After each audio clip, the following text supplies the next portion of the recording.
வணக்கம். விருச்சக ராசி ஆவணி மாத ராசி பலன்கள். விருச்சக ராசிக்காரர்களுக்கு ஆவணி மாதத்தில் நினைத்ததை செய்து முடிக்கப் போகின்ற ராசியாகவே மாறப்போகிறது. ஆவணி மாதத்தில் கிரக அமைப்புகள் அப்படித்தான் இருக்கின்றது. விருச்சக ராசி என்றாலே ராசியின் சின்னமாகப்பட்டது தேள். அமைதியாக இருக்கும்.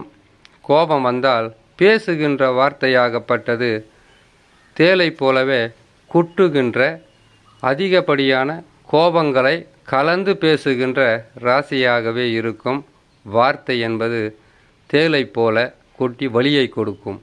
இந்த குணாதிசயங்கள் கொண்ட விருச்சக ராசிக்காரர்களுக்கு ஆவணி மாதமாகப்பட்டது மிகவும் அற்புதமான பலன்களை தருகின்ற அமைப்பில்தான் கிரகங்கள் நல்ல நிலையில் இருக்கின்றது.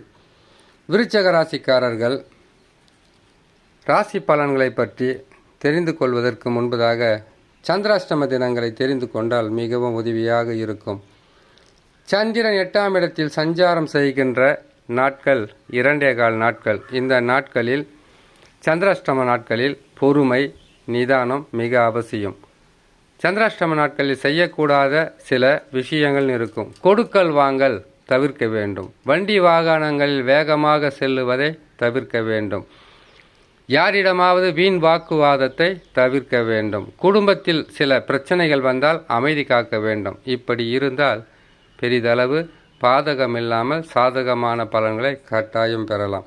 சரி, விருச்சக ராசிக்காரர்கள் சந்திராஷ்டம தினங்களை பார்க்கலாம். 28/8/2024 ஆவணி மாதம் 12ஆம் தேதி புதன்கிழமை காலை 8:38 மிதுன ராசியில் சந்திர பகவான் சஞ்சாரம் செய்யும் போது சந்திராஷ்டம தினங்கள் ஆரம்பமாகும். பொறுமையாக இருந்தால் பல வகையில் நற்பலன்களை பெறலாம். சந்திராஷ்டம தினங்களிலிருந்து விடுபடக்கூடிய நாட்களாக 30/8/2024 ஆவணி மாதம் 14ஆம் தேதி வெள்ளிக்கிழமை பகல் 3 மணிக்கு கடகராசியில் சந்திர பகவான் சஞ்சாரம் செய்யும் போது சந்திராஷ்டம தினங்களிலிருந்து விடுபடக்கூடிய நாட்களாக இருக்கும். இம்மாதத்தில் கிரகங்கள் தரக்கூடிய பலன்களை பார்க்கலாம். விருச்சக ராசிக்காரர்களுக்கு சனி பகவான் கும்ப ராசியில் அர்த்தாஷ்டம சனியாக இருந்து வக்கரம் பெற்று உங்களுக்கு நற்பலன்களை தருவார். சனி பகவானால் இம்மாதத்தில் பிரச்சனைகள் எதுவும் இல்லை. ராகு பகவான் 5ஆம் இடத்தில் இருக்கும்போது பூர்வ புண்ணிய ஸ்தானத்தில் பலம் பெற்று நற்பலன்கள் அதிகரிக்கும். செவ்வாய் குரு இணைந்து ரிஷபராசியில் 7ஆம் ராசியில் அமர்ந்திருப்பதினால் நண்பர்களால் நன்மை, உறவுகளால் நன்மை, இரத்த பந்தங்களால் நன்மை, சொந்த பந்தங்களால் நன்மை என்பது செய்யும் தொழில் முதல் கொண்டு அனைத்து வகையிலும் நற்பலன்களை கொடுக்கின்ற ஸ்தானத்தில் செவ்வாய் குரு.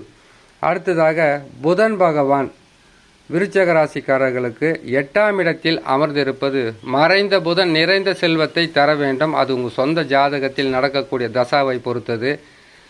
இப்போது புதன் பகவான் உங்களுக்கு 8ஆம் இடத்தில் இருப்பதினால் எதிர்பார்த்தது சற்று தாமதமாக இருந்தாலும் எதிர்பாராத நன்மைகளை பெறக்கூடிய அமைப்பில் இருக்கும். தசா நல்ல நிலை இருந்தால் யோகசாலிகளாக கூட மாறலாம்.